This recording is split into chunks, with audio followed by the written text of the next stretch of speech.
Hartlike goeienaand, liewe vriende, by ons aandiens van Uit die Woord Digitaal.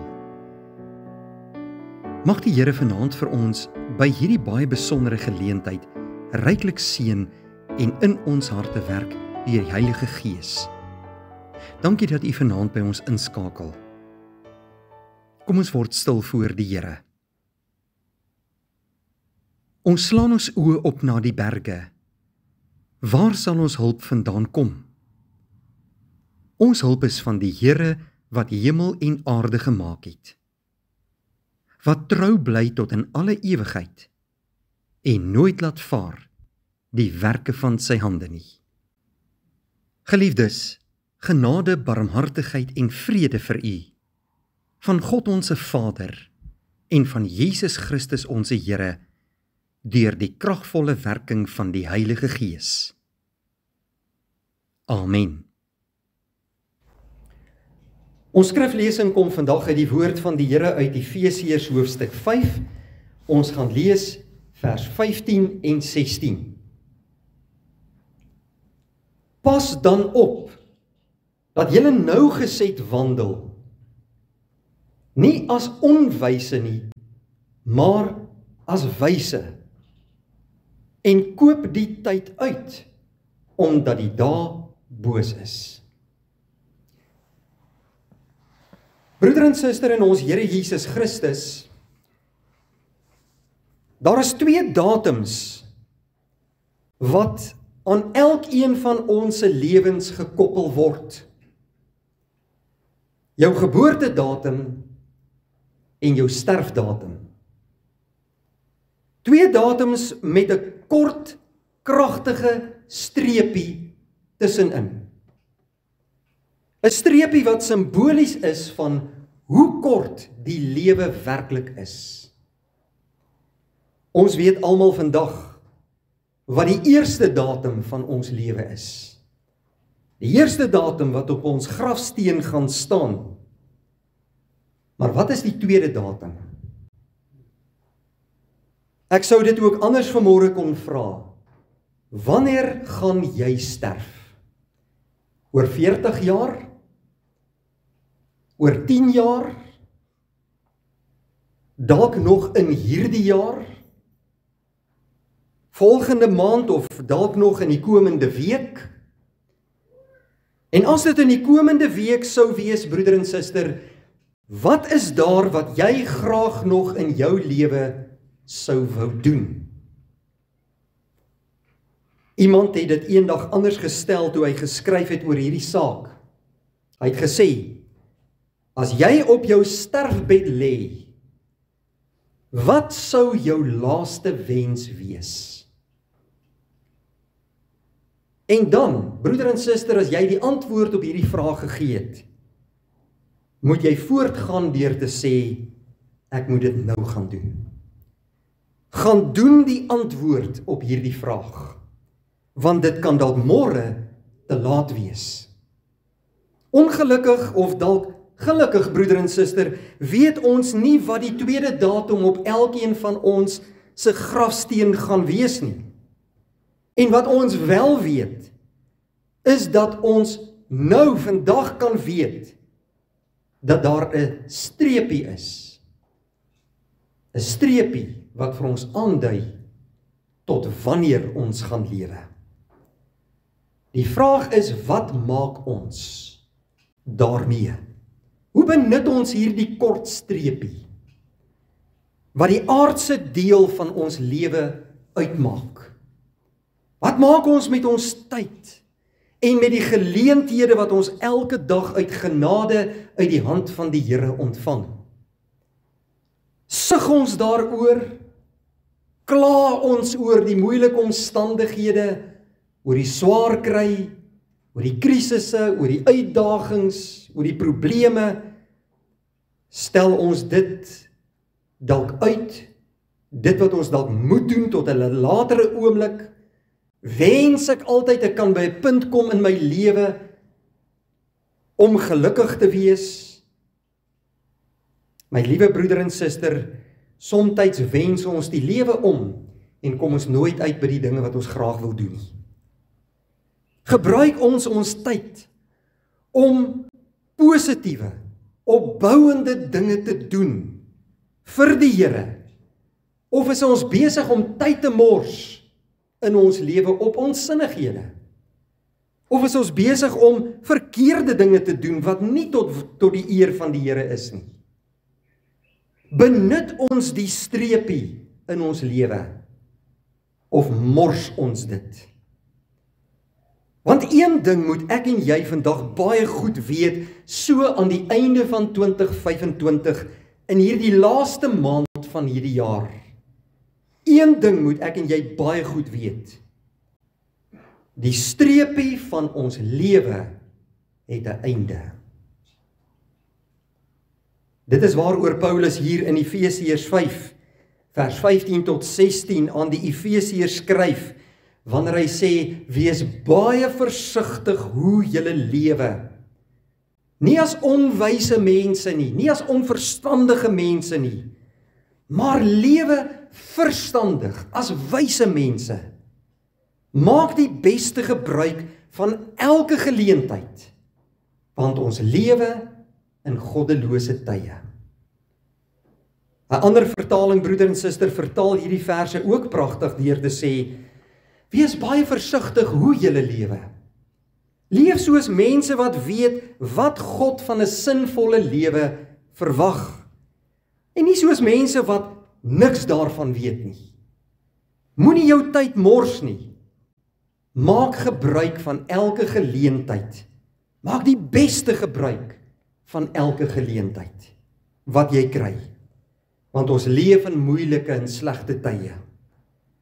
Moenie julle lewe mors deur sonder doel te lewe nie, maar maak seker hoe die Here wil hê julle moet lewe. Paulus geliefdes skryf hierdie woorde nie aan die ongelowige mense nie. Hy skryf aan die Efesiërs, die kerk van Christus, aan gelowiges, aan mense wat die Here reeds leer ken het. Want in vers 8 van dieselfde hoofstuk sê hy, vroeër was julle die ene duisternis, maar nou is julle lig in die Here. Leef dan as mense van die lig. Wat Paulus dus hier vir gelowiges baie duidelik maak, is dat Christen wees en die regte gebruik van jou tyd is twee kante van dieselfde muntstuk. Dit is nie opsioneel nie. Ons kan nie sê dat ons kinders van die Here is, maar ek gaan mors my tyd op wêreldse dinge nie. Ons kan nie sê dat ons Christene is, maar ek gebruik nie my geleenthede wat ek van die Here ontvang nie. Daar is 'n baie ou bekende Latynse spreekwoord wat sê, carpe diem. Dit beteken, gryp die dag. Dit is wat Paulus hier aan die Efesiërs ook omskryf. Efesiërs, julle is kinders van die lig. Moenie julle tyd gaan mors nie. Maak die beste gebruik van elke geleentheid wat julle van die Here kry. Maar dit is ook die boodskap aan ons vandag, broeder en suster. Elke ware kind van die Here, hier aan die einde van 2025. Die Here wil vanoggend vir jou en my opnuut kom sê, gebruik jou tyd sinvol. Gebruik jou geleenthede, gryp die dag, gryp vandag, want daar kom 'n dag, wanneer daardie strepe in jou lewe tot 'n einde gaan kom.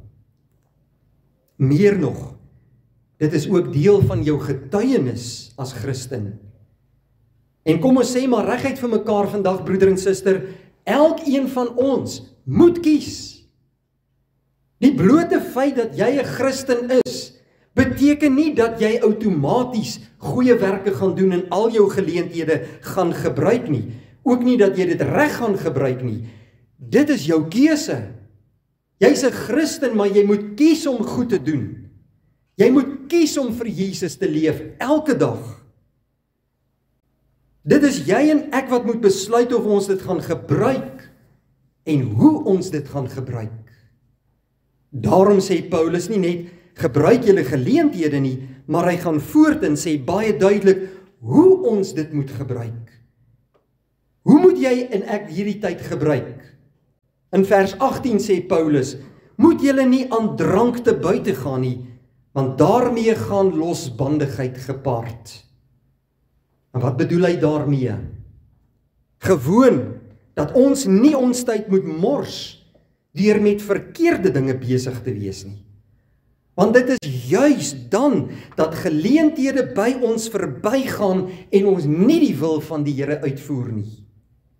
'n Lewe vol sonde maak dat ons lewensstreepie eenvoudig gaan opmors.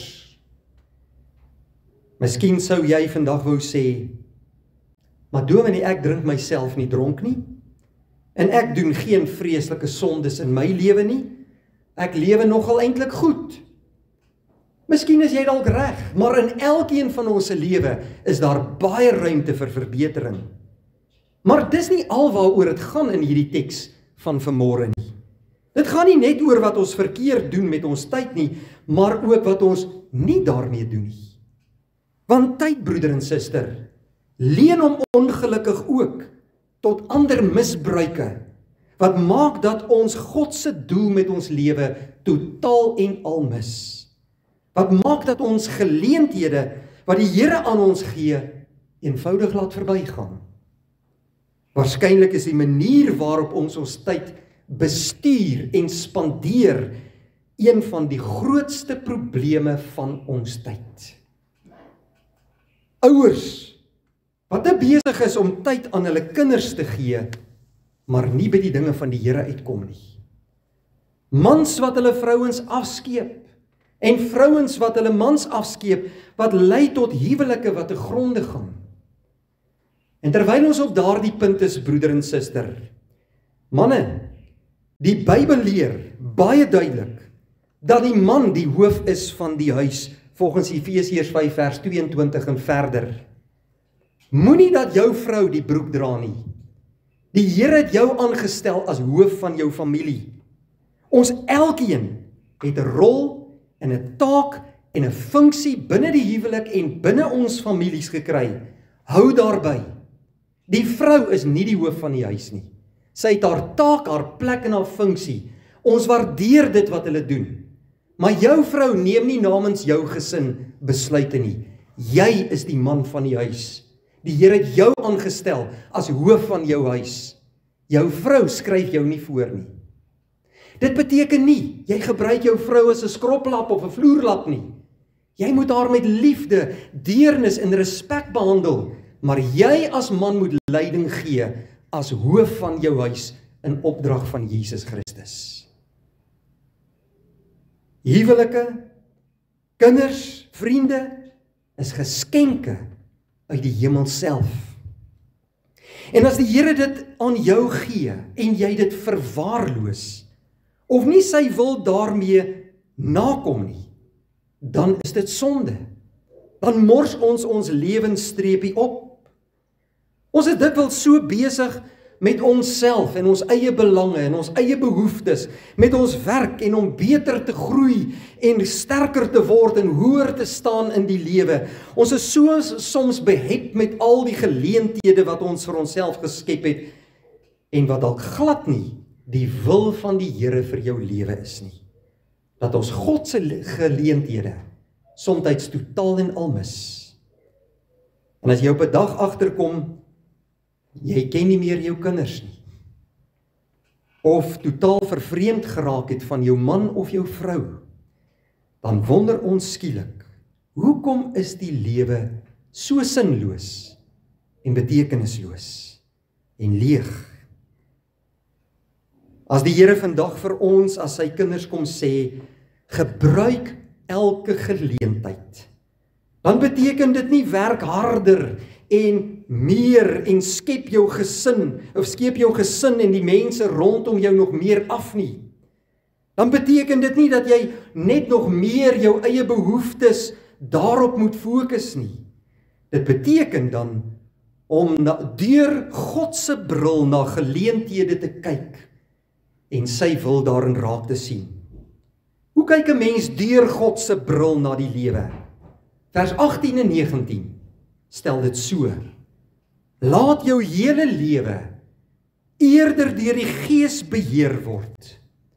Sing en leer vir mekaar met liedere wat uit die psalms kom of ander mooi geestelike liedere en sing met julle hele hart tot eer van die Here. En moenie vergeet om altyd vir God die Vader dankie te sê vir alles wat jy uit genade ontvang nie. Doen dit omdat julle aan Jesus Christus behoort en hy julle in staat gestel het om dit te kan doen. Broeder en suster, om as kind van die Here jou geleenthede te gebruik, beteken dat jy jou tyd reg moet bestuur, soos wat die Here dit sou doen.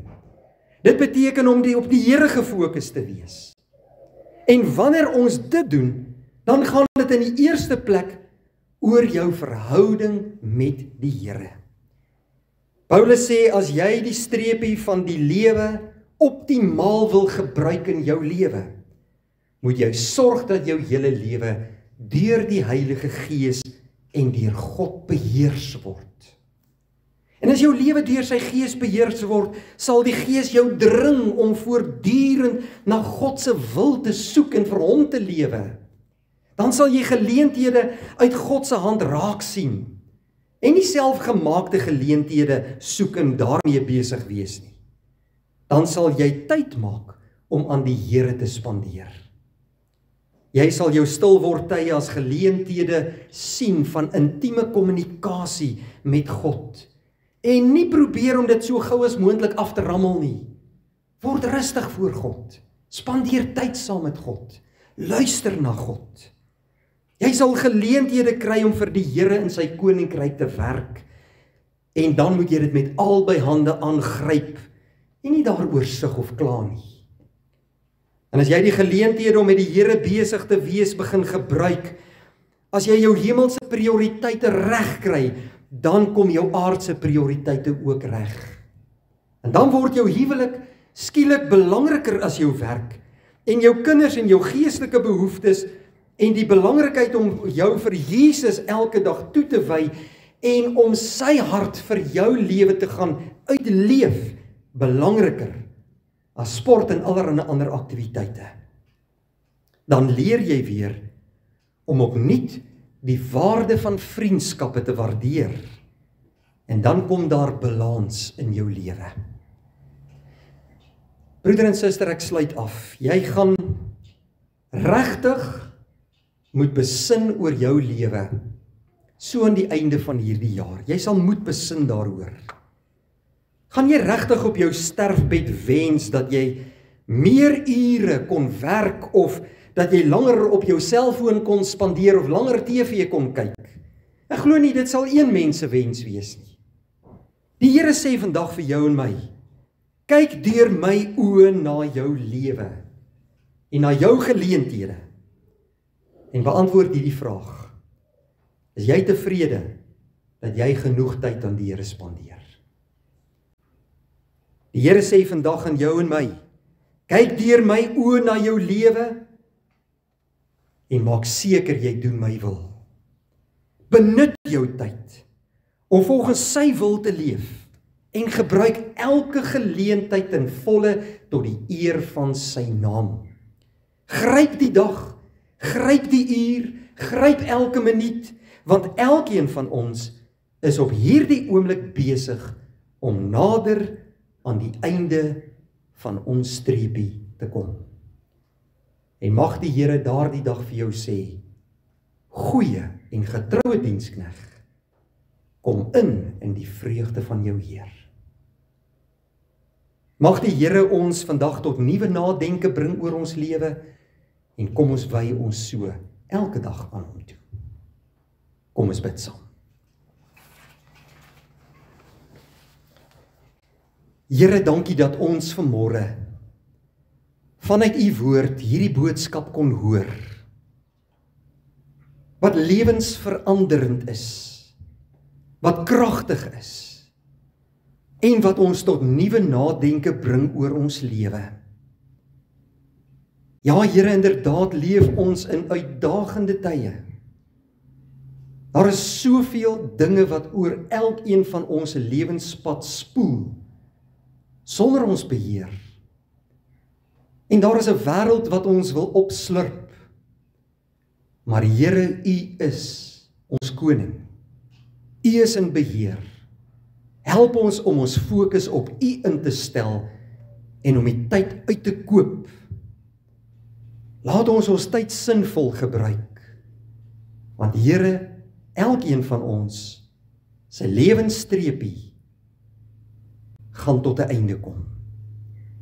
Laat ons dit elke dag, uur en minuut aan U kom toewy. Dankie dat U ons tot hiertoe gebring het en dat elkeen van ons bewus kan wees van U troue hand van liefde en versorging oor ons lewe. Daar is 'n kort deel van hierdie jaar oor. Laat elkeen van ons tyd so gebruik dat U naam verheerlik sal word in ons lewe. Dankie vir die Heilige Gees wat ons daartoe krag gee. Ons kies vandag as U kinders om aan U wil gehoorsaam te wees en om aan U getrou te wees. Dankie Here vir die voorreg. Wil U ons as kerk ryklik seën? Dankie vir hierdie gemeente wat U vir ons gegee het.